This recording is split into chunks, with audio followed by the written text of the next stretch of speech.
Bonjour à tous, j'espère que tu vas bien.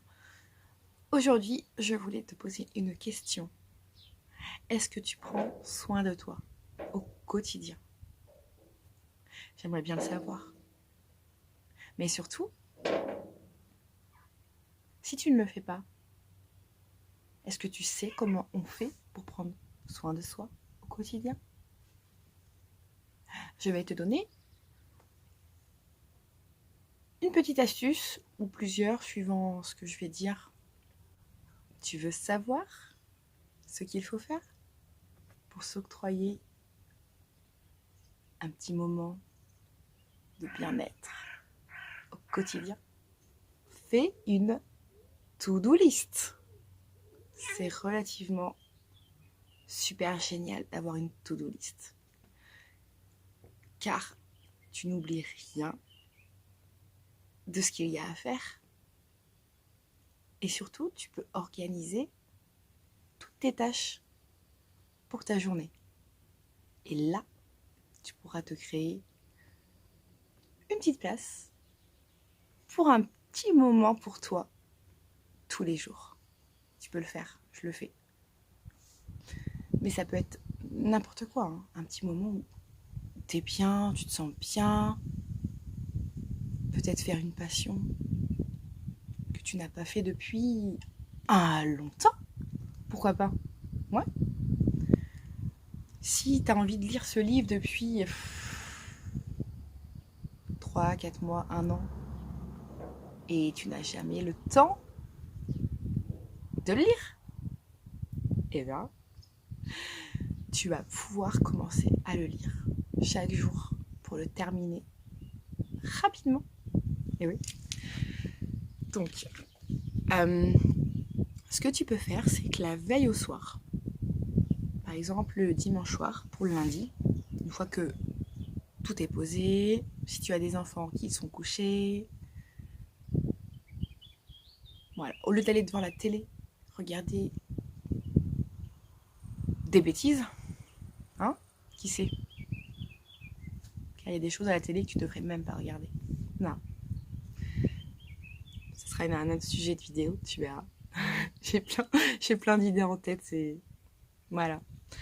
Donc je disais, par exemple, voilà, le dimanche soir, tu prends un bout de papier, tu te marques to-do list. Je te marque ici comment cela s'écrit. Au cas où tu ne sais pas comment ça s'écrit, c'est de l'anglais. Hein, d'accord? Jusque-là, tu me suis.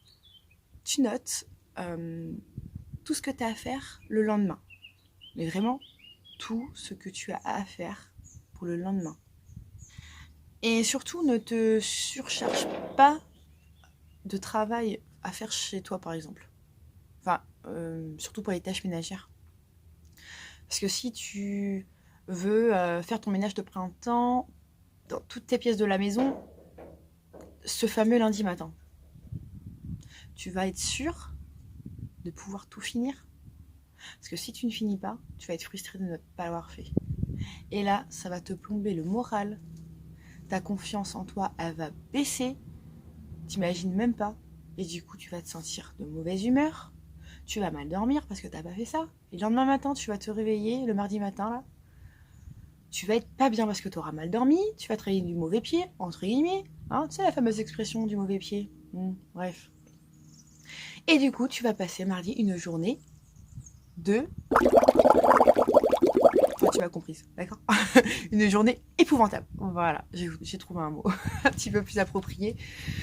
Car il y a des enfants qui me regardent, adolescents. Donc je préfère pas trop éviter les trucs pas beaux. Donc voilà, donc ta liste, donc tu fais ça. Aller faire des courses. Est-ce que tu sais combien de temps tu mets pour faire tes courses? Hein? 30 minutes, 1 heure, 2 heures, 3 heures. Bah, essaie de noter aussi le temps que tu mets à chaque tâche. C'est important de savoir aussi combien, hein, parce que forcément, sinon ça va bloquer quelque part. Et ensuite, du coup, donc tu gères ta liste. Après, tu vois comment tu t'organises, comment tu l'organises ta liste. Quand tu te lèves, dès que tu te lèves, tu fais quoi? Tac. À telle heure, qu'est-ce que tu peux faire? Tac. Évite d'aller sur les réseaux sociaux. Évite d'aller devant ta télé sur le canapé. Sinon, tu n'avanceras pas. Voilà. Et dans la journée, à un moment donné, tu vas trouver un petit moment où tu vas pouvoir lire, par exemple, le livre que tu n'as pas lu depuis, que tu veux lire depuis 1 an. Et tu vas lire que, alors soit tu comptes en temps, par exemple, tu t'autorises 10 minutes, 30 minutes, 1 heure peut-être à lire quelques pages.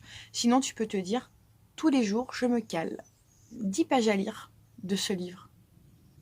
Bon, après, quand le livre est fini, bien sûr, tu changes de livre. Hein. C'est logique, non? Donc, tu changes. Et tu lis, voilà. Si c'est la lecture, hein. Si c'est autre chose, c'est pareil, tu comptes en temps. Genre, pendant 30 minutes, je fais ça. Si c'est de la couture, bah, pendant 30 minutes, tu vas coudre. Ou toi, tu vas voir pour faire ton patron, là. Le jour d'après, tu vas commencer à faire la couture. Le lendemain, tu vas finir ta pièce, peut-être. Enfin, je sais pas. Enfin, voilà. Tu m'as comprise dans ce sens. Enfin, j'espère que j'étais assez, voilà, quoi. Tu m'as comprise. Hein? Dis-moi en commentaire si tu m'as comprise. En fait, j'ai du mal à m'exprimer parfois. J'en perds mes mots. D'accord. Et sur ce, je vous souhaite une excellente journée. N'oubliez pas, si ce n'est pas fait, de vous abonner à ma chaîne, de mettre un petit pouce bleu, car c'est très encourageant d'avoir un petit pouce bleu. Ça prouve que ça a intéressé. Ou si tu mets un pouce moins, bah, c'est que ça t'a pas intéressé, mais c'est pas grave. Et suis-moi sur Instagram et sur Facebook aussi si tu le veux. Voilà, bonne journée, à la semaine prochaine.